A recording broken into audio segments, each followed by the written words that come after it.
नमस्कार। जय हिंद। मेरे देश के कर्णधार जो मेरे सामने हैं, आज हम एक महान आत्मा का जन्म दिवस मना रहे हैं।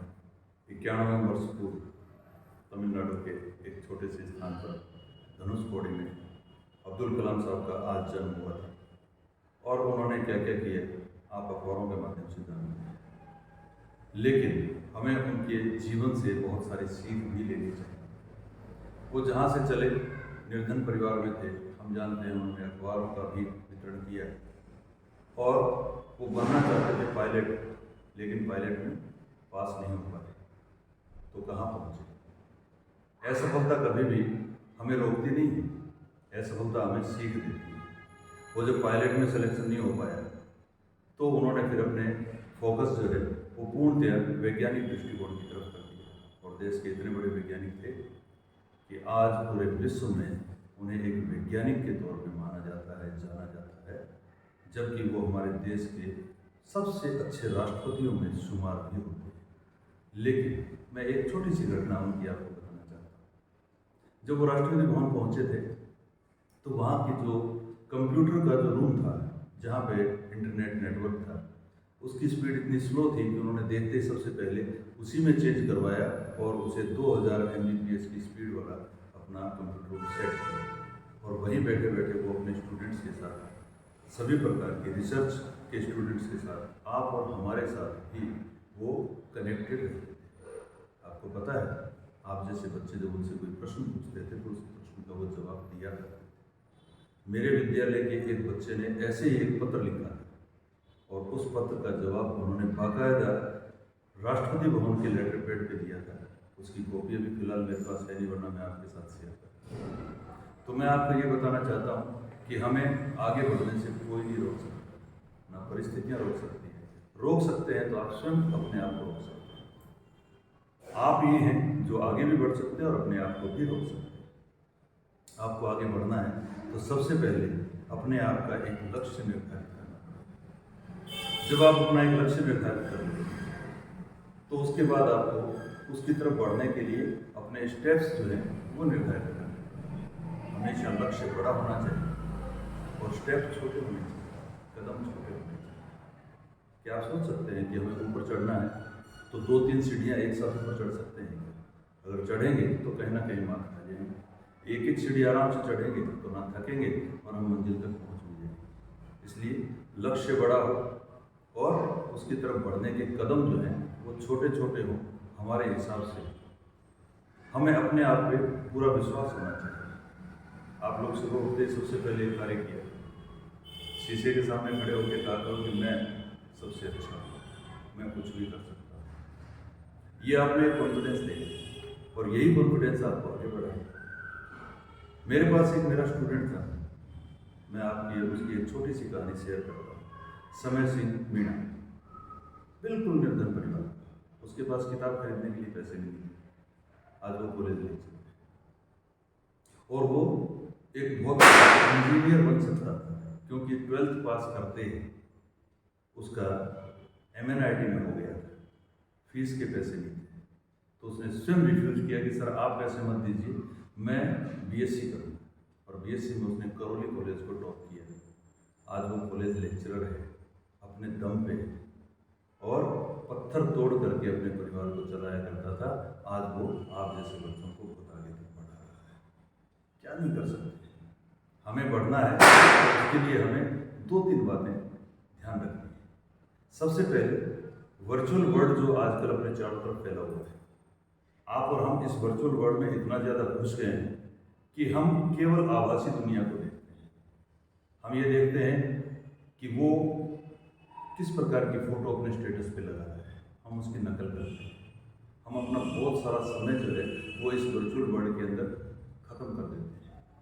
अभी मुझे 5 दिन पहले एक मिले थे और उन्होंने परिचय दिया और मुझे कहा कि सर मैं आपके साथ फेसबुक पे हूँ। अब देखिए, फेसबुक पे है, मुझे नहीं पता कि वो मेरे साथ हैं कि नहीं। कोई नहीं पहचानता। आपका मित्र वही है जो आपके साथ है। और आपके मित्र कौन है? आपकी बुक्स। आप उनको पढ़ेंगे तभी तो आगे बढ़ेंगे। आप अपने को सबसे पहले इस एक आभासी दुनिया से अलग रखें। आभासी दुनिया आपको गड्ढे की तरफ ले करके लेकिन यदि आप अपने आप पे विश्वास रखेंगे तो आप कहीं नहीं जा सकते। आपको इसके लिए एक टाइम टेबल बनाना है। आपको कलाम साहब की जीवनी के साथ साथ और भी ऐसे जो महान हमारे अग्रज हैं उनकी जीवनी को पढ़ना है। क्या आप पढ़ते हैं? अगर मेरे सामने आप होते तो मैं आपसे पूछता कि आपने लास्ट अंतिम किताब कौन सी पढ़ी थी अपने सब्जेक्ट के अलावा, तो शायद आप में से कोई एक आध ही कुछ बताता। मैं आपसे कहता हूँ कि आप पढ़ा करो, अपने सब्जेक्ट की बुक्स के अलावा भी कुछ अच्छा पढ़ा करो, मोबाइल को छोड़ दो और अपने को इस हिसाब से तैयार करो कि आप आगे बढ़ सकें। तो मेरे देश के कर्णधार, आप अपने आप पर विश्वास रखिए। तो आपके अंदर जो है ना, आप करना क्या चाहते हैं? देखिए, जब आप 10th पास करके आगे निकलते हैं तो सबसे बड़ी समस्या ये आती है कि हम कौन सा विषय लें। और सामान्य तौर पर होता है कि विषय लिया जाता है जो हमारे परिवार के लोग हैं। आप स्वयं अपने आप को पहचानें। मैं अभी ऐसे आपको बहुत सारे उदाहरण बता सकता हूँ। बीटेक किया है कंप्यूटर साइंस, और उसके बाद पेंटिंग करते हैं बहुत अच्छी, और पेंटिंग करते करते एनिमेशन में चले गए, और आज एनिमेशन के अंदर बहुत अच्छे मुकाम पे हैं। कंप्यूटर साइंस को भूल चुके हैं, अपने बीटेक को भूल चुके हैं। आप लोग क्या करते हैं कि हमारे पिताजी ने कहा कि हमें तो डॉक्टर बनना है, तो हम डॉक्टर की तरफ चले जाते हैं, बस केवल उधर ही। क्या सारे डॉक्टर बनते हैं जो जीव विज्ञान से लेते हैं? नहीं बन पाते। तो सबसे पहले तो हम हमारे इंटरेस्ट का फील्ड जो है उसको चेंज करें। अपने परिवार को भी बताएं कि हम ये बनना चाहते हैं, हम ये करना चाहते हैं। आप किसी भी क्षेत्र में कुछ भी कर सकते हैं, स्पोर्ट्स के क्षेत्र में कर सकते हैं। पहले आपका एक माइंड मेकअप होना चाहिए कि हम इस क्षेत्र में करना चाहते हैं, और उसके बाद उसमें पीछे पड़ गए। सचिन तेंदुलकर को जानते हैं ना आप सभी। सचिन तेंदुलकर से 10वीं पास नहीं हुई थी, 10वीं में फेल हो गए, और जब वो अपने पहले टेस्ट सेंचुरी लगाई थी उसके बाद आकर के उनके लिए बोर्ड ने अलग से 10वीं की परीक्षाएं आयोजित की थी, और वो 10वीं पास हुए। क्या उनको 10वीं पास होने की आवश्यकता थी? क्या जरूरत है उनको? नहीं है। आज पूरा विश्व जानता है। तो अपने टैलेंट को पहचानिए कि आप क्या है, आप क्या बनना चाहते हैं, किस फील्ड में जाना चाहते हैं। आप जब ये पहचान लेंगे तो उस दिशा में आप अच्छी तरह से बढ़ पाएंगे। अक्सर क्या होता है कि जो हम बनना चाहते हैं वो हम डिग्री नहीं करते। मेरे स्वयं के बेटे की आप देख लीजिए, उसने बीटेक किया टेक्सटाइल में, और आज कनाडा के अंदर वो शेफ है। यदि होटल मैनेजमेंट में जाना था तो पहले से हम उसी का डिसाइड कर लेते तो शायद और भी आगे बढ़ जाते। मैं कहना चाहता हूँ कि अपने लक्ष्य को निर्धारित करते समय बहुत ही अच्छी तरह से सोच समझ करके आप अपने लक्ष्य को, और हम अपने को पहचाने। एक और छोटी सी बात आपके साथ करना चाहता हूँ। एक लड़का जहाँ पर गार्ड का काम करता था, जिस यूनिवर्सिटी में उसने गार्ड का काम शुरू किया, वो उसी यूनिवर्सिटी में आज प्रोफेसर है। क्यों बना प्रोफेसर? क्योंकि उसके दिमाग में यह था कि मुझे कुछ करना है।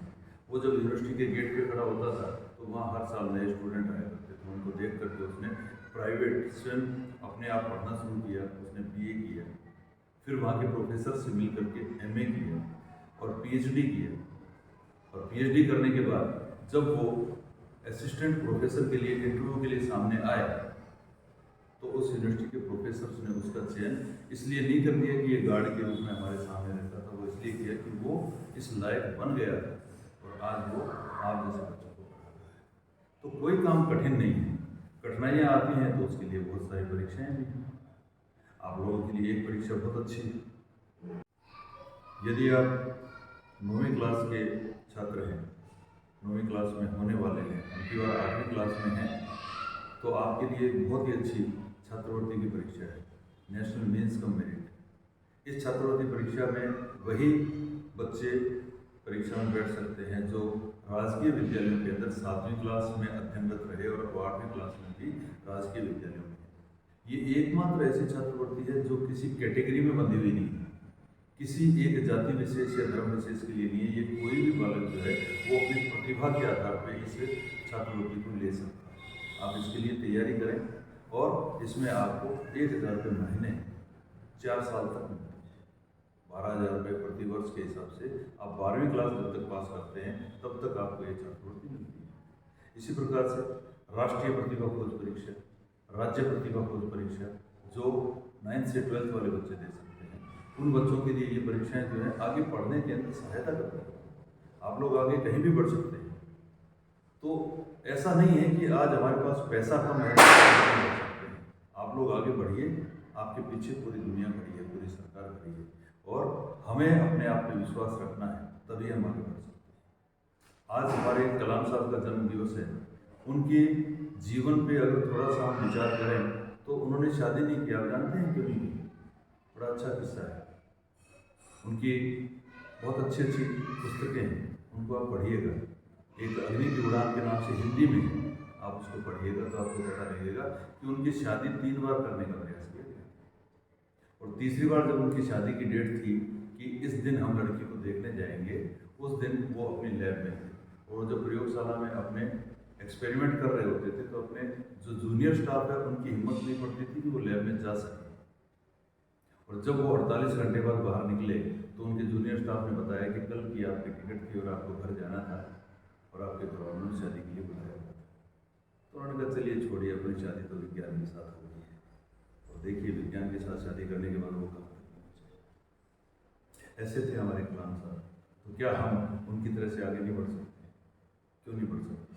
कहीं भी बढ़ सकते हैं, कहीं भी जा सकते हैं।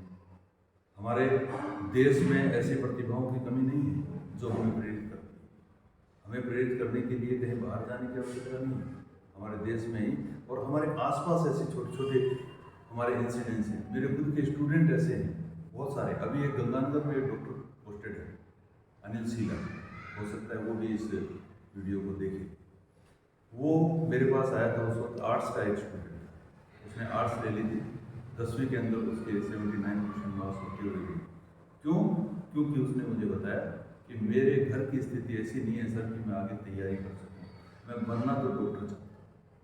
उसके बाद हमारी पूरी टीम ने उसका साथ दिया, और आज वो अजमेर से MBBS करके और गंगानगर में पोस्टेड है। आप यदि इस तरह से अपने मन में धारण कर लेंगे कि मुझे डॉक्टर बनना है तो आप बन जाएंगे, लेकिन पहले ये सोचिए कि आपको बनना क्या है।